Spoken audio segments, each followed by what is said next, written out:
في زمن سطرت فيه الأساطير على جدران المعابد وارتفعت فيه المسلات تحاكي عنان السماء، ولد ملك لم يعرف التاريخ مثله، رمسيس الثاني، فرعون المجد والقوة، القائد الذي دوي اسمه في ميادين الحرب وبنى مجدا لا يزال شاهدا على عبقرية المصرية القديمة. رحل الجسد ولكن الأسطورة بقت. فخلينا النهارده نغوص سوا في أسرار الملك الذي لقبوه برمسيس الأعظم، ونشوف ازاي قدر يخلد اسمه في ذاكرة التاريخ. بس قبل ما نبدأ ما تنسوش تصلي على النبي ويلا بينا.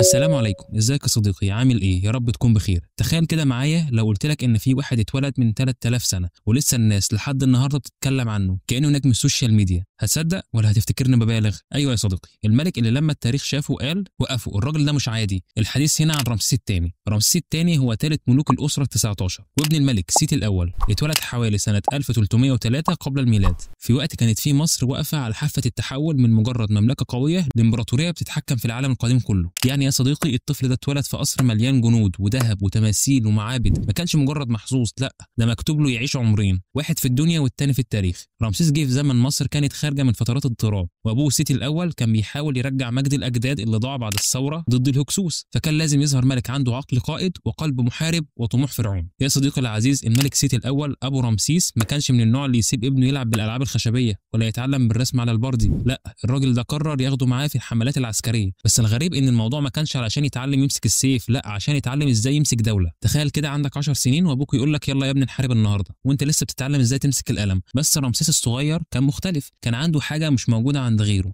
ذكاء فطري وقدره على القياده تخليك تقول ان الولد ده اتولد وعنده خريطه العالم في دماغه. يعني باختصار يا صديقي العزيز، رمسيس ما كانش بيجهز للعرش، العرش هو اللي كان بيتجهز له. والموضوع مش كلامنا احنا بس، لا ده حتى المصادر الاثريه الحديثه زي نقوش معبد الاقصر وبرديه تورين اكدت ان رمسيس لما مسك الحكم كان لسه في اوائل العشرينيات. لكن اول ما رمسيس مسك الحكم الدنيا فعلا اتقلبت، مش علشان قامت حرب ولا علشان حصلت مجاعه، لكن لاول مره في التاريخ يبقى عندنا ملك بيبني اكتر ما بيحارب. وده كان بدايه القصه، قصه راجل حارب وبنى وخلد نفسه في التاريخ. بس قبل ما ندخل على المعارك والمعابد والاساطير خلينا نرجع ورا شويه ونشوف مين كانت امه وازاي التربيه الملكيه ديت طلعت لنا شخص بحجم رمسيس الثاني اللي التاريخ لحد النهارده مش قادر ينساه. يا صديقي في الوقت اللي الاطفال كانوا بيلعبوا فيه بالطين، رمسيس بيتعلم يكتب بالهيروغليفي، يعني بدل ما يقول بابا وماما كان بيكتب رموز مقدسه عند القدماء المصريين. امه كانت الملكه تويه، واحده من ارقى واعقل سيدات الاسره ال19. وبالمناسبه يا صديقي دي ما كانتش مجرد ام ملك، دي كانت معلمه ملك، ست مثقفه عندها فهم عميق للدين والادب والسياسه. يعني ببساطه لما تشوف شخصيه رمسيس هتفهم ان نص العظمه دي جت من الملكه تويا نفسها.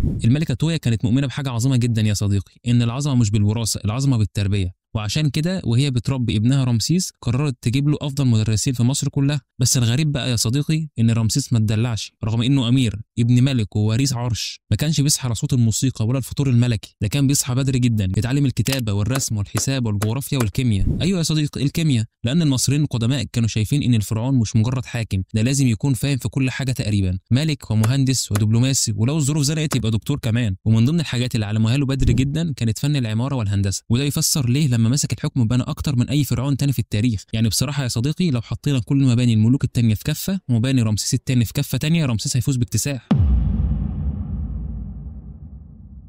وبما ان ابوه سيتي الاول كان قائد عسكري عظيم، فطبيعي جدا ان رمسيس ما يكونش امير عادي. من وهو عنده 10 سنين بس بدا يخرج مع ابوه في الحملات العسكريه، مش علشان يحارب، لا علشان يتعلم في الميادين. وسيتي كان ذكي جدا يا صديقي، ما ادالوش سيف وقال له روح حارب، لكن خلاه يشوف ويتعلم، يشوف ازاي الملوك الحقيقيين بيقودوا جيوش، ازاي بيكسبوا احترام الجنود مش بالخوف لكن بالكاريزما. وكان رمسيس في اللحظات دي بيسجل كل حاجه جواه، كل نظره، كل امر، كل انتصار، عارف ان اليوم اللي ابوه هيرحل فيه هيبدا عصر جديد. وعشان كده من بدري جدا كان بيحضر نفسه مش كامير بس، لا كملك يعرف يعني ايه مسؤوليه ويعني ايه تاريخ هيكتب اسمه من ذهب. وفي وسط الزحام ده كله، وسط السلطه والجيوش والمعابد، ظهر في حياه رمسيس الثاني اسم نفرتاري. واسمها يا صديقي كان عنوان لمكان حقيقي داخل الدوله. نفرتاري ما كانتش مجرد ملكه جميله، كانت امراه على قدر من الذكاء والثقافه يخليها شريكه في الرؤيه مش مجرد تابع. كانت بتعرف الكتابه هيروغليفيه وبتشارك في المراسلات الدبلوماسيه، وده في حد ذاته كان نادر جدا في نساء البلاط الملكي. ورمسيس قدر ده كويس جدا، فزي ما بنى المعابد تخلي اسمه خالده في التاريخ، خلت اسم نفرتاري هي كمان، مش من باب العاطفه لا، لكن من باب الاعتراف بالمكانه. في واجهه معبد ابو سمبل تترسخ الفكره دي بوضوح،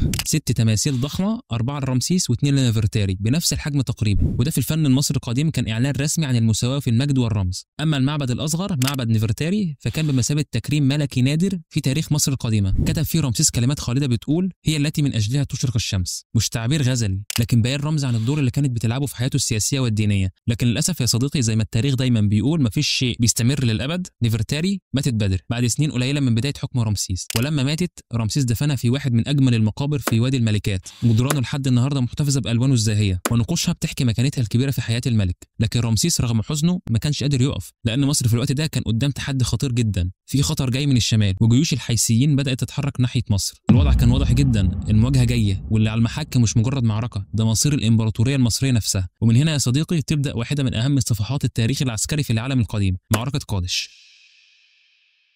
القصة تبدأ حوالي سنة 1274 قبل الميلاد. رمسيس الثاني في أوج شبابه وقوته، ومصر وقتها كانت إمبراطورية عظيمة تمتد من الشمال للجنوب، لكن في الشمال كانت في قوة تانية بتنافسها، إمبراطورية الحيثيين. عندهم عربات حربية سريعة ومتطورة بالنسبة لزمانهم. هدفهم كان واضح: السيطرة على مدينة قادش اللي موقعها استراتيجي جدا، اللي يمسكها يسيطر على طرق التجارة بين الشام ومصر. وطبعا يا صديقي رمسيس ما كانش من النوع اللي هيسيب حاجة زي دي تعدي، فالصدام كان حتمي. رمسيس جمع جيشه اللي كان مكون من 4 فرق ضخمة: فرقة آمون، وفرقة رع، وفرقة بتاح، وفرقة ست.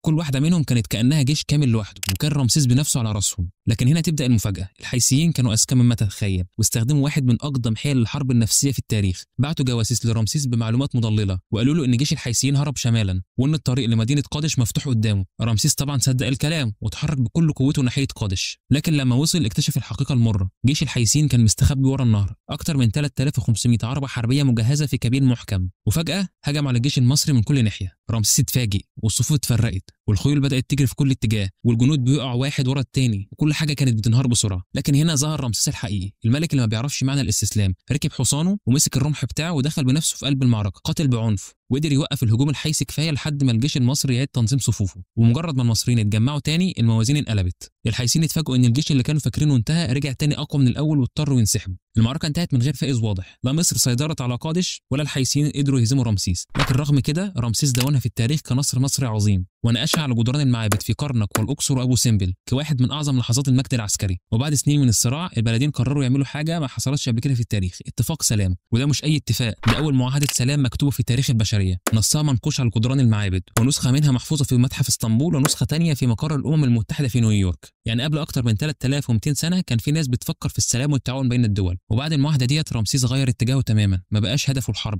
بقى هدفه الخلود. بدأ يبني وينحت ويحفر اسمه على كل حجر في مصر تقريبا، مش علشان الناس تعرفه لكن علشان ما ينسوهوش. أول حاجة عملها رمسيس بعد الاستقرار والسلام إنه بدأ يبني عاصمة جديدة بالكامل، اسمها كان بير رامسو، يعني بيت رمسيس. اتبنت في شرق الدلتا، وكانت مركز حكمه لأكتر من سنتين 2. مدينة كاملة فيها كل شيء تقريبا: قصور، ميادين، معابد، اسطبلات، وحتى مصانع لتصنيع العربات الحربية. أيوة يا صديقي، رمسيس فعلا أنشأ أول مجمع صناعي عسكري في التاريخ. لكن ده ما كانش كفاية، الملك كان عاوز اسمه يتردد في كل ركن في مصر، فبدأ مشروع بناء ضخم امتد من الشمال للجنوب، وبنى أكتر من 10 معابد كبرى، من أشهرها الرمسيوم في طيبة، ومعبد أبو سمبل في النوبة، واللي ما زالوا لحد النهارده شاهدين على عبقريته في الفن والهندسة والتنظيم. رمسيس الثاني عاش تقريبا 90 سنة، وحكم مصر أكتر من 66 سنة، ودي واحدة من أطول فترات الحكم في التاريخ المصري كله. يا صديقي رمسيس الثاني ما كانش مجرد ملك، ده كان رمز للإنسان اللي تحدى الزمن، الراجل اللي حكم نصف قرن وبنى بلد من الحجر وساب اسمه محفور على وجه التاريخ. لكن يا صديقي حكاية رمسيس ما بتنتهيش بموته، لا دي بدأت من جديد بعد أكتر من 3000 سنة. في سبعينات القرن العشرين علماء الآثار في مصر لاحظوا إن موميا رمسيس الثاني حالتها بتسوء بسرعة، العظام بتتهالك والجلد بيتأثر، وكان لازم يتم إنقاذها فورا قبل ما الزمن يمحي اللي فاضل منها. والحل كان إيه بقى؟ إنهم يسافروا بيه لفرنسا عشان يتعالج هناك على إيد فريق متخصص في ترميم المومياوات. بس هنا المفاجأة الكبيرة يا صديقي، عشان يسافر كان لازم يطلع جواز سفر رسمي. أيوة، الملك اللي حكم مصر قبل 32 قرن رجع تاني وبيطلع له جواز سفر مصر حقيقي، اتكتب فيه اسمه رمسيس الثاني، والمهنة ملك متوفي. ولما وصل باريس استقبلوا استقبال الملوك فعلا، فرنسا كلها كانت واقفة في المطار، فرقة عسكرية بتعزف موسيقى ملكية، ورئيس الجمهورية بنفسه استقبل الموميا الرسمية بكل احترام. وفي معمل الترميم هناك العلماء اكتشفوا تفاصيل مذهلة. رمسيس كان طويل القامة حوالي 170 سم،